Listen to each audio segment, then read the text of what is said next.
Good morning. Good Monday morning to you. Patty from Worthy Nutrition here, and happy Monday.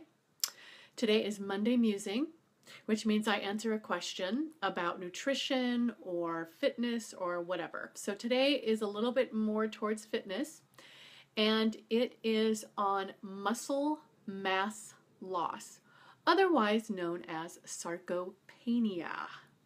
And it is a little more serious than you think. It's not just weakness or loss of stamina, which are the symptoms usually of muscle mass loss. It obviously results in reduced activity, further reduced activity when you start feeling that way.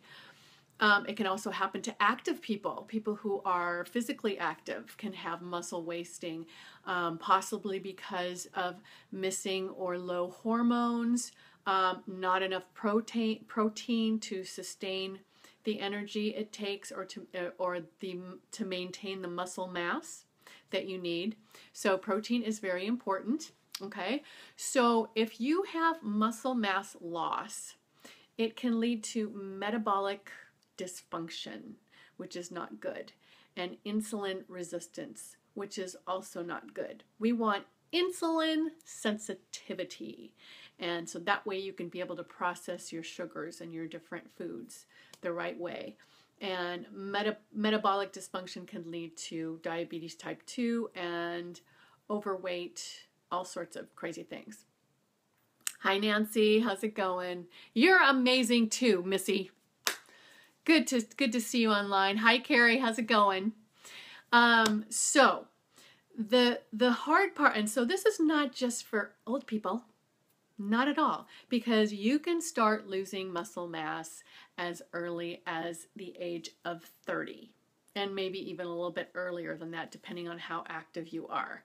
And we lose 5% of muscle mass every decade. So it kind of adds up, right? All right. So what is the fix for this? What is the fix? Well, first of all, I'm actually going to read you a quote from Dr. Mercola's article on muscle mass loss. And if you have not gone to Dr. Mercola's site, you should. He has the biggest research team ever and just a research monster, and he finds out all sorts of stuff that a lot of us didn't know. And he cites his studies that he gets his information from. So he quoted another doctor, Dr. Ahmet, regarding muscle mass loss.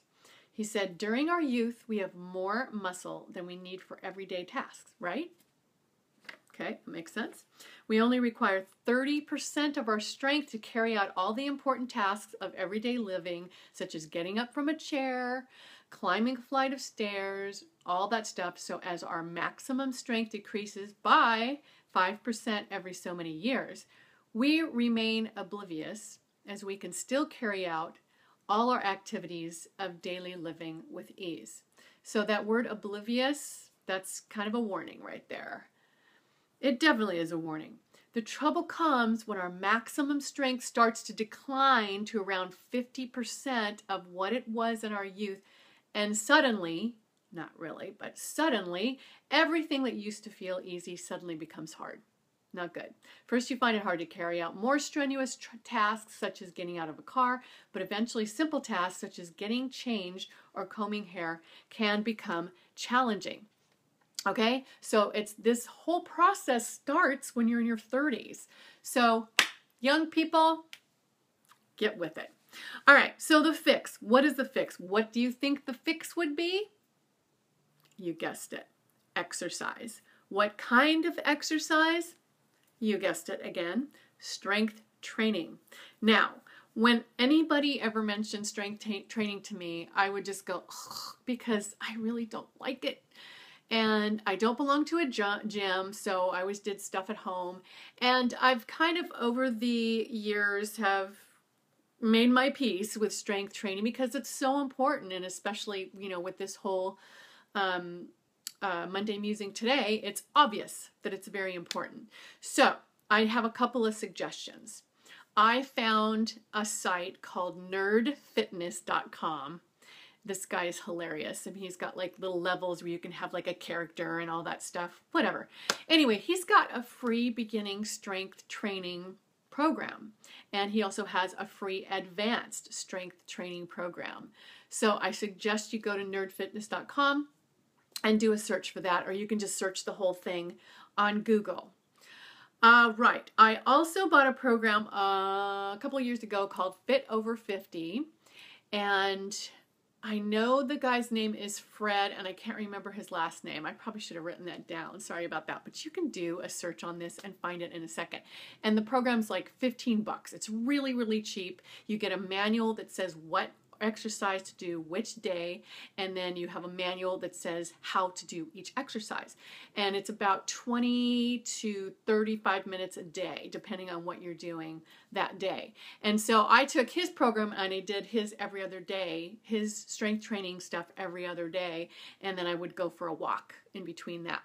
And it's very important when you do strength training to let your muscles rest in between. So Monday, Wednesday, and Friday, you can do strength training. Tuesday, Thursday, Saturday, you can do some kind of cardio, walking, whatever, HIIT, and you're golden. Sunday is, you can have that as a day of rest, or just switch it around to whichever works for you.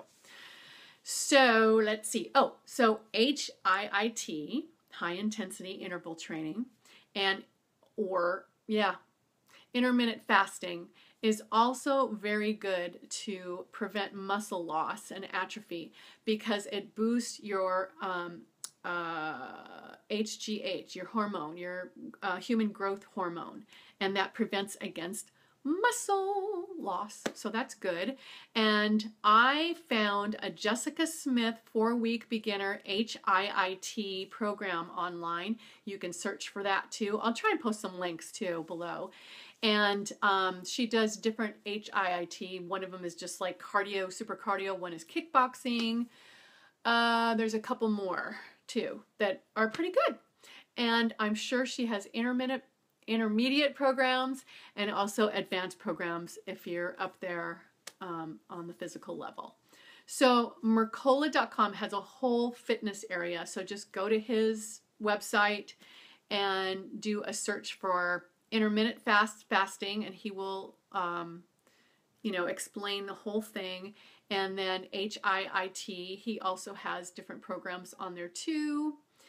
I also saw in his article about muscle wasting that apple skin and green tomatoes are very good for preventing muscle wasting for various reasons. So anybody up for fried green tomatoes? What do you think? Don't give me that look. We would use avocado oil or coconut oil. Those two oils can handle the heat.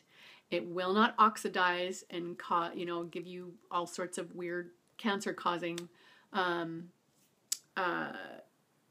things in your food. So just use those two different oils and you're golden if you want fried green tomatoes. I think I tried them once and they were okay, whatever. I prefer red ones, but not fried. Okay, if you have any questions, you know what to do. Just post underneath. And don't forget to visit my website, worthynutrition.com. And please subscribe to my channel for more information or informative videos and get your questions answered. If you have questions for Monday Musing, please post them below and participate. I would love it, love it, love it, love it. Okay. Carla, how's it going? Hi, Dana. Good to see you. And hi, Elizabeth. I'm glad you guys are here. And thanks for joining me today. And I will talk to you soon. Ciao for now.